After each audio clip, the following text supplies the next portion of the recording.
Daw University near Kanyakumari, the best emerging university in South India. தாவேக எம்எல்ஏக்களிடம் பேரம் பேசினதா ஒரு முக்கிய செய்தியை நம்ம பார்த்துருந்தோம். இப்போ இந்த விவகாரம் தொடர்பாக 3 பேர் கைது செய்யப்பட்டிருக்காங்க.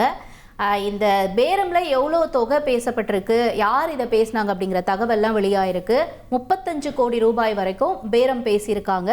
இந்த விவகாரம் தொடர்பாக இப்போ 3 பேர் கைது செய்யப்பட்டிருக்காங்க. இதனுடைய முக்கிய செய்தியை நம்ம பார்த்துட்டு இருக்கோம்.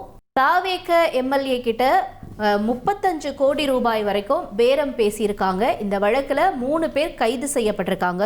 ஊத்தங்கரை தாவேக எம்எல்ஏ இளையராஜா அளித்த புகாரின் அடிப்படையில் கைது நடவடிக்கையும் மேற்கொள்ளப்பட்டிருக்கு. தகவல்களோட செய்தியாளர் சாலமனும் இணைஞ்சிருக்காரு. சாலமன், என்ன சொல்றாங்க அடுத்து இந்த விவகாரம் தொடர்பா? தாவேக ஊத்தங்கரை எம்எல்ஏவான இளையராஜாவிடம் பேரம் பேசியதாக ஒரு எழுந்த புகாரின் அடிப்படையில திருவல்லிக்கேணி போலீசார் இதுவரை 3 நபர்களை கைது செய்திருப்பதாக அதிகாரப்பூர்வமாக சென்னை காவல்துறை தரப்புல தெரிவிக்கப்பட்டிருக்கிறது. குறிப்பாக சென்னை காவல்துறை தெரிவித்திருக்கக்கூடிய அந்த பிரஸ் நோட்ல பல்வேறு தகவலானது வெளியாகி இருக்கிறது. குறிப்பாக தமிழக வெற்றி கழகத்தோட கிருஷ்ணகிரி மாவட்டம் ஊத்தங்கரை சட்டமன்ற தொகுதி உறுப்பினரான இளையராஜா அவர்களை சில தினங்களுக்கு முன்னதாக செல்போன் மூலமாக தொடர்பு கொண்ட திருநாவுக்கரசு என்ற நபர் தான் இந்தியன் பொலிட்டிக்கல் டெமோக்ராட்டிக் ஸ்ட்ராட்டஜிஸ் என்ற கருத்து கணிப்பு நிறுவனத்தை நடத்தி வருவதாகவும் ஒரு முக்கிய கட்சியை சேர்ந்த சிலர் கேட்டுக்கொண்டதன் பேர்லேயே தொடர்பு கொள்வதாகவும் நேரில் சந்திக்க வேண்டும் என்றும் பேசியிருக்கிறார்.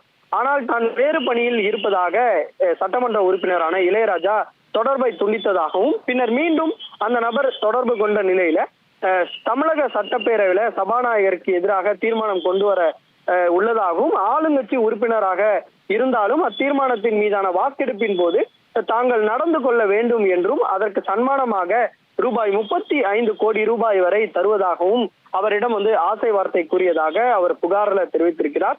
இதனால அதிர்ச்சி அடைந்த இளையராஜா தனக்கு இதுல விருப்பம் இல்லை எனவும் இனிமேல் என்னிடம் பேசாதீர்கள் என கண்டிப்புடன் தெரிவித்த போதும் தான் பேசியது குறித்து வெளியே தெரிவித்தால் இளையராஜாவும் அவரது குடும்பத்தினரும் பின்விளைவுகளை சந்திக்க நேரிடும் எனவும் அந்த திருநாவுக்கரசு என்பவர் சட்டமன்ற உறுப்பினரை மிரட்டி இருப்பதாக தெரிய வருகிறது. இதனால சட்டமன்ற உறுப்பினர் இளையராஜா அவர்கள் இது தொடர்பாக காவல் ஆணையரிடம் அளித்த புகாரின் பேர்ல ஒரு பொது ஊழியர் தன்னிடம் தனது மக்கள் பணியை செய்யக்கூடாது என்பதற்காகவும் தனது பேச்சுக்கு உடன்பட லஞ்சம் தர முயற்சித்ததோடு தனக்கும் தனது குடும்பத்தினருக்கும் மிரட்டல் விடுத்த அந்த நபரை கைது செய்யப்பட வேண்டும் எனவும் அவருக்கு பின்புலமாக இருக்கக்கூடிய நபர்கள் மீதும் சட்டப்படியாக நடவடிக்கை எடுக்கப்பட வேண்டும் எனவும் இளையராஜா தரப்புல புகார் தெரிவிக்கப்பட்டிருக்கிறது. இந்த புகாரின் பேர்ல திருவல்லிக்கேணி போலீசார் உடனடியாக வழக்கு பதிவு செய்து இந்த விவகாரத்துல சென்னை அரும்பாக்கத்தை சேர்ந்த திருநாவுக்கரசு மற்றும் அவருக்கு பின்னணியாக செயல்பட்ட திருச்சியை சேர்ந்த நரேஷ், அதே போன்று சென்னை கோடம்பாக்கத்தை சேர்ந்த தியாகராஜன் உட்பட 3 நபர்கள் இதுவரை கைது செய்து இருப்பதாகவும் மேலும் இந்த விசாரணையில திமுகவோட முன்னாள் அமைச்சரும் அதே போன்று தற்போதைய கோயம்புத்தூர் தெற்கு மாவட்ட சட்டமன்ற உறுப்பினரான செந்தில் பாலாஜியோட சகோதரர் அசோக் குமார் என்பவர் இவ்வழக்குல கைது செய்யப்பட்ட அந்த நரேஷ் என்பவருடன் சென்னையில சந்தித்ததும் அதே போன்று செந்தில் பாலாஜி மற்றும் அசோக் குமார் ஆகியோரின் அறிவுரையின் பேரிலேயே திருநாவுக்கரசு என்பவர் சட்டமன்ற உறுப்பினர் இளையராஜாவை தொடர்பு கொண்டு இது போன்று பேரம் பேசி இருப்பதையும் போலீசார் தரப்புல தெரிவிக்கப்பட்டிருக்கிறது. மேலும் இந்த வழக்குல கரூர்ல இருந்தும் 2 நபர்களை தற்போது கைது செய்து போலீசார் சென்னை அழைத்து விசாரணை செய்து வருகிறார்கள். இதுல ஒரு எம்எல்ஏ மட்டுமின்றி தாவேகாவோட 5க்கும் மேற்பட்ட எம்எல்ஏக்களுடன் இதுவரை இதே போன்று பேரம் பேசி இருப்பதாக போலீசாரோட ஒரு விசாரணையில தெரிய வந்ததை அடுத்து யார் எல்லாம் இந்த எம்எல்ஏக்கள் யாரிடம் எல்லாம் இவர்கள் பேரம் பேசினார்கள், இதுல வேறு யாருக்கும் தொடர்பு இருக்கிறதா என்ற கோணங்களையும் விசாரணை மேற்கொண்டு வருகிறது. இந்த செந்தில் பாலாஜி மற்றும் அவரது சகோதரர் அசோக்கோட தூண்டுதல் பேரிலேயே இந்த விவகாரம் நடந்திருப்பதாக காவல்துறை தரப்புல தெரிவிக்கப்பட்டிருக்கக்கூடிய நிலையில அவர்களையும் கைது செய்யக்கூடிய பணியில காவல்துறை ஈடுபட்டு வருவதாகவும் ஒரு தகவலானது தெரிவிக்கப்பட்டிருக்கிறது. சாலமன், இப்ப நீங்க சொன்னீங்க இதுல செந்தில் பாலாஜி அவர்கள் அவருடைய சகோதரர் அவங்களுடைய அறிவுறுத்தல் பேர்ல தான் அப்படின்னு சொல்லிட்டு, இப்ப இத ஓப்பனாவே அவங்க இந்த ஸ்டேட்மெண்ட்ல கொடுத்திருக்காங்களா? இப்ப அவங்க மேல அடுத்தபடியா வழக்கு பதிவதற்கான அந்த முகாந்திரம் இருக்கா? அதை பத்தி சொல்லுங்க.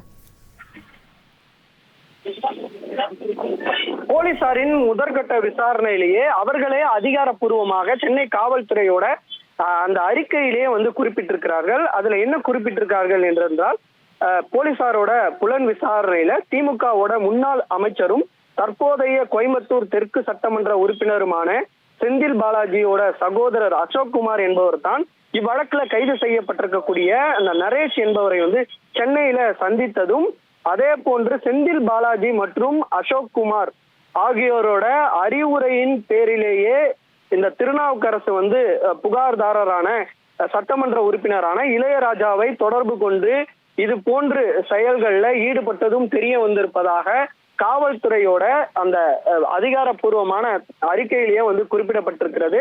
இதனை வைத்துத்தான் அடுத்த கட்ட விசாரணையும் நகர இருக்கிறது. இவர்கள் இருவருக்கும் என்ன மாதிரியான தொடர்பு இருக்கிறது என்ற கோணங்களிலேயே காவல்துறையினர் விசாரணை மேற்கொண்டு வருகின்றனர். ஏற்கனவே அசோக்குமார் என்பவரை கரூர்ல ஒரு வழக்குல காவல்துறை தேடி அவரை சென்னையில இருக்கக்கூடிய ஒரு அவரது வீட்டிற்கு வந்து வந்தபோது அவர் இல்லாததால மீண்டும் சென்று அவரை தேடக்கூடிய, அவரிடம் வந்து விசாரணை மேற்கொள்ளக்கூடிய பணியானது நடந்து வருகிறது. ஏனென்றால் ஏற்கனவே வந்து அசோக்குமார் பல்வேறு வழக்குகள்ல தேடப்பட்டு வந்தார். ஏற்கனவே இடி வழக்குகளையும் அவர் தேடப்பட்டு வந்தார். அதன் பின்னர் நீதிமன்றத்தில் ஆஜராகி அவர் ஆஜரானார். அதன் பின்னர் கரூர்ல வந்து ஒரு வழக்கானது அந்த அதிகாரிகள், வருமான வரித்துறை அதிகாரிகள் சோதனை மேற்கொண்ட போது வெளியில நிறுத்தி வைத்திருந்த அதிகாரியோட காரை சேதப்படுத்திய வழக்கும் அவரிடம் இருக்கிறது. அந்த வழக்குகளும் தொடர்பாகத்தான் காவல்துறையினர், கரூர் காவல்துறையினர் தேடி சென்னைக்கு வந்தனர். அப்போதும் அவர் வந்து கிடைக்கப்படவில்லை. இந்த வழக்கிலும் தற்போது இவருக்கு தொடர்பு இருப்பதாக காவல்துறை தரப்புல தெரிவிக்கப்பட்டிருக்கக்கூடிய நிலையில இந்த வழக்கிலும் அவரை வந்து கைது செய்யக்கூடிய நடவடிக்கையில் ஈடுபடுவார்கள் எனவும் தெரிய வந்திருக்கிறது.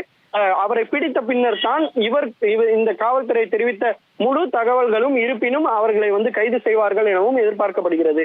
Dow University near Kanyakumari, the best emerging university in South India.